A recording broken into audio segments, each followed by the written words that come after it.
So next, we're going to talk through some of the benefits that you get with a paradigm shift to cloud computing. So AWS calls out several key advantages. The first of them is you trade capital expense for variable expense. Now let me break that down a minute for you. What that means is we don't have this large capital investment initially to build out a data center like we talked about with India. In this case, we get a variable expense, meaning that if we're using a server in the cloud, we simply pay for the amount of time that we're using it, and we can throw it away at any point. Now we're going to talk a lot more about the economics of the cloud later within this course. Next, we get to benefit from the massive economies of scale. So this really factors in two different areas. One is just the cost of building out a data center and all of the equipment involved.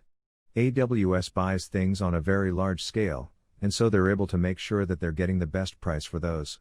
In addition, in the economy of scale, when we look at it from a maintenance perspective, Amazon has determined how to manage all of these fleets of servers effectively at scale.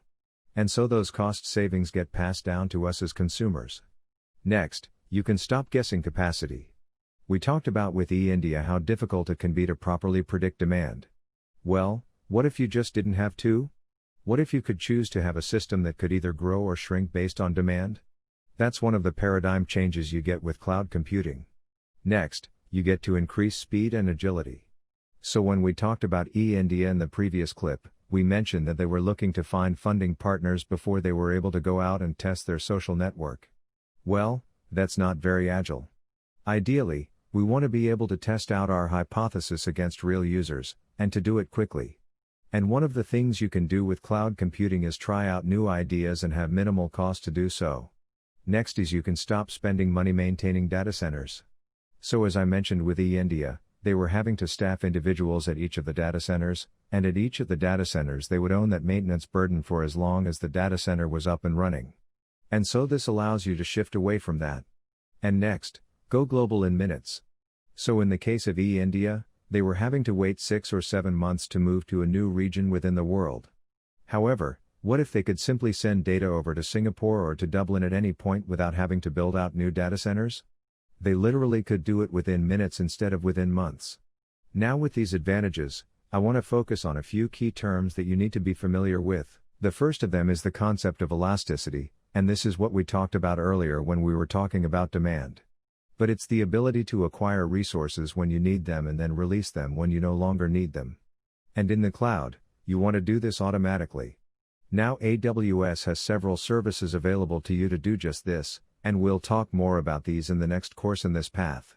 Now the next concept I want to talk about is reliability. Now, when we talked about India, one of the things that we didn't even cover within their data centers are things like failover. So what happens if one of your data centers goes down? Well, one of the advantages of AWS is that it has global infrastructure that is built with reliability in mind, because we want our solution, whatever it is, to always be available to our users when they need it. And so we can take advantage of this by building a solution on AWS. And the next concept I want to talk about is agility. Now, as I mentioned, we want to have the ability to lower the cost of trying new ideas or business processes. So instead of having to go out, for example, let's take a new concept like blockchain. Instead of having to go out ourselves, hire individuals that have their expertise, buy the hardware that we need, install it in a data center, and then start using it. In this case, we're simply able to tie into the resources that AWS has and use the services that they provide to us. Next, it reduces the time required to maintain infrastructure. So we begin to shift. Instead of simply spending time maintaining, we're able to spend time working on things that add business value. Next, it does reduce the risk for the organization around security and compliance. Now, don't let anyone tell you that you don't have to think about security when you move to the cloud. You certainly do, and we will be looking later at the AWS shared responsibility model so we understand what is our responsibility and what is AWS's responsibility when it comes to security and compliance. And next, it provides access to emerging technology, as we mentioned earlier with blockchain, without having to spend a ton of money to ramp up on that new technology. Thanks for watching our video. For more videos, please take 1 second and press the button below, like, subscribe, and bell icon.